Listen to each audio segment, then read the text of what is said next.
नमस्कार दोस्तों। आज 26 जनवरी जो कि रिपब्लिक डे हम लोग आज पूरी दुनिया में पूरे देश में मनाया जा रहा है।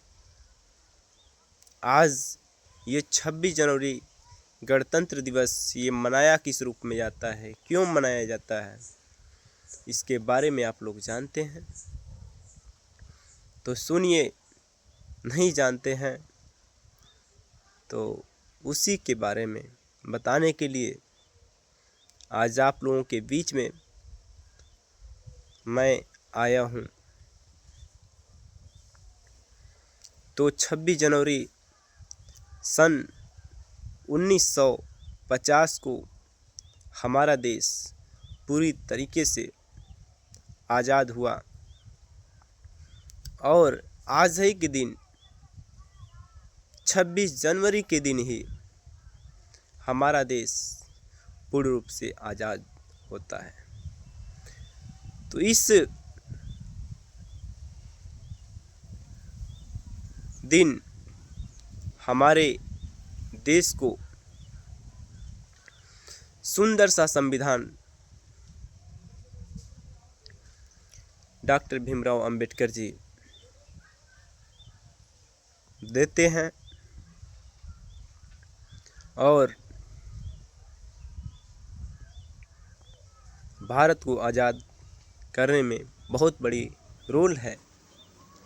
तो डॉक्टर भीमराव अंबेडकर साहब का है, BN राव साहब का है। जो बाबा साहब का कुछ संविधान लिखने में कुछ सहयोग किए तो BN राव जी किए और पूरा संविधान हाथ लिखित संविधान है। पूरी दुनिया का सबसे सुंदर और सबसे बड़ा संविधान है।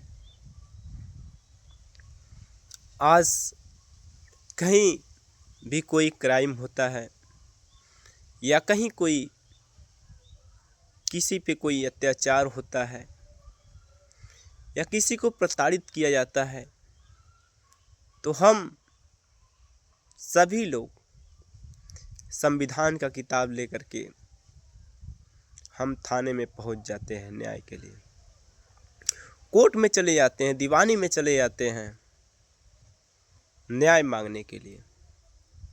ये किनका दिन है जानते हैं? ये मानवर बाबा साहब का दिन है, डॉक्टर भीमराव अंबेडकर जी का दिन है। और महिलाओं को पढ़ने का अधिकार, महिलाओं को बोलने का अधिकार,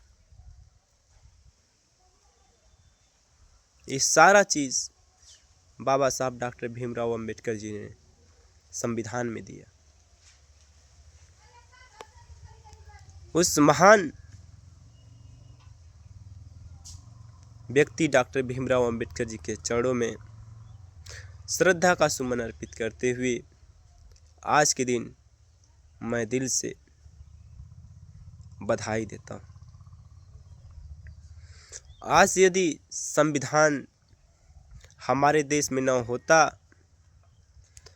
तो आज 200 वर्ष 2000 वर्ष पहले जैसा हम लोगों का स्थिति था वैसा आज भी होता। आज संविधान की देन है कि आज हम समाज में बोल सकते हैं, आज हम लोग अपनी बातों को सबके बीच में रख सकते हैं। संविधान न होता तो हमें राह चलने की भी आज़ादी नहीं थी, बोलना तो बहुत दूर की बात है। तो मैं बहुत ज़्यादा कुछ तो नहीं कहूँगा, पर मैं ये सभी जनता से कहना चाहता हूँ, अपील करता हूँ, संविधान की देन है, हमें पूरी तरीके से आज़ाद हैं, पूरी तरीके से पूरी दुनिया स्वतंत्र है, लेकिन आज भी हम लोग अनपढ़ नेता को बैठा देते हैं गद्दी पर। ये किसकी गलती है? लोकतंत्र की गलती है, जनता की गलती है। पढ़े लिखे लोगों को राजनीति में आना चाहिए, राजनीति में आना जरूरी है। आप पढ़ लिख रहे हैं तो आप कोई भी चुनाव लड़ सकते हैं। बाबा साहब ने कहा कि अब रानी के पेट से राजा जन्म नहीं लेगा, जिसके कलम में दम होगा वही यहाँ का शासक और राजा बनेगा। और एक चीज़ और बाबा साहब ने कहा कि शिक्षा वो शेरनी का दूध होता है, जो जितना पिएगा वो उतना ही दहाड़ेगा। तो इसी के साथ अपने बाड़ी को विराम देते हुए जय हिंद, जय भारत, जय संविधान, जय गणतंत्र दिवस।